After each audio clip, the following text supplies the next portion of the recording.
So, nandito kami ngayon sa Grab car. And then, papunta kami ngayon sa Tala Cemetery. Okay, so alam niyo naman kung sino puntahan natin doon. So, let's wait. No? So, later on, papakita ko ulit sa inyo ang next episode once na nakarating na tayo doon. Okay, so kasama ko si Papa, si JP, ayan, si Pimpin, ayan, masyadong busy. Feeling mo pupunta sila ng SM. Pero mas mahalaga pa sa SM yung pupuntahan. Okay, so let's see na lang later on. So, watch out!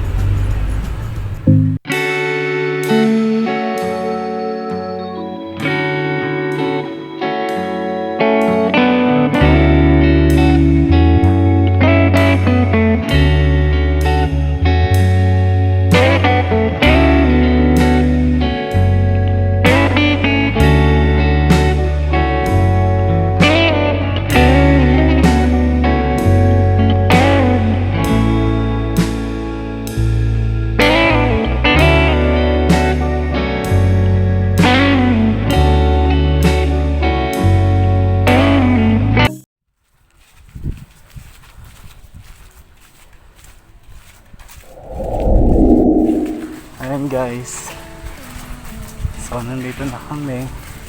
So nandito na kami sa nandito na kami sa Tala Cemetery, so which is a government property. So alam niyo na kung anong meron dito. Nasa mag-expect talaga tayo ng bonggang ayun nga pala ng bulaklak.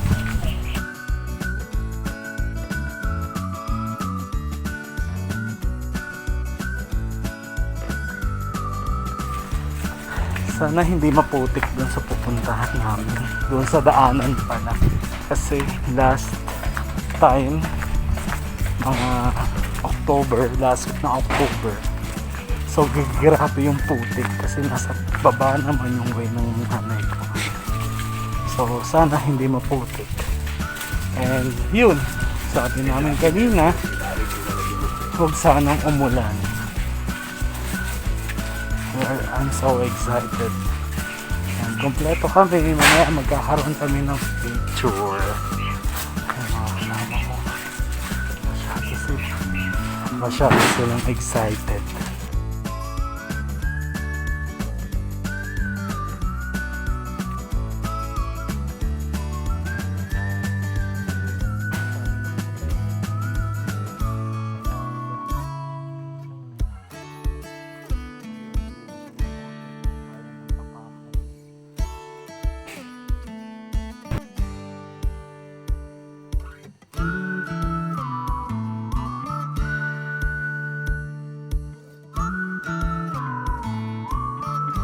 Yes, finally, we're here. Ayan, so nandito na kami sa loob ng Tala Cemetery, and then narating na rin namin si Mama. So, ayan siya. So, okay, so ongoing pa po yung dito, mag-renovate ng painting, ng pintura. Okay, kasi almost how many months na rin, no? Yung last na pintura namin sa kanya nung kanyang nicho ay last November pa. Ay, hindi pala, January pa. Ayan, so ngayon, before mag-end itong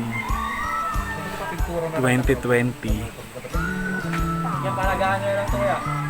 Palagaan nyo, para pagkalating nyo.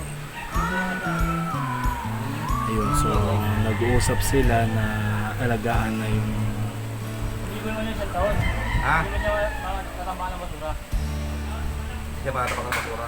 Pagkakapura na siya.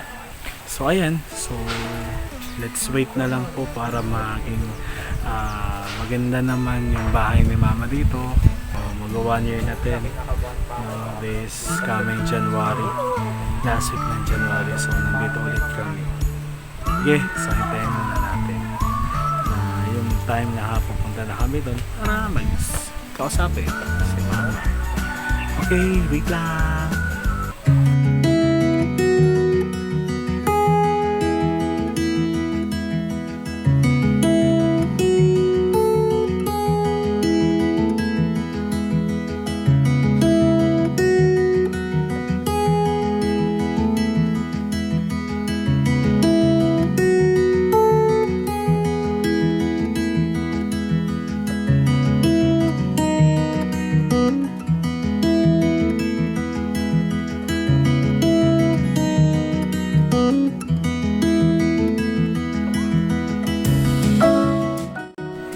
Okay, so I'm back.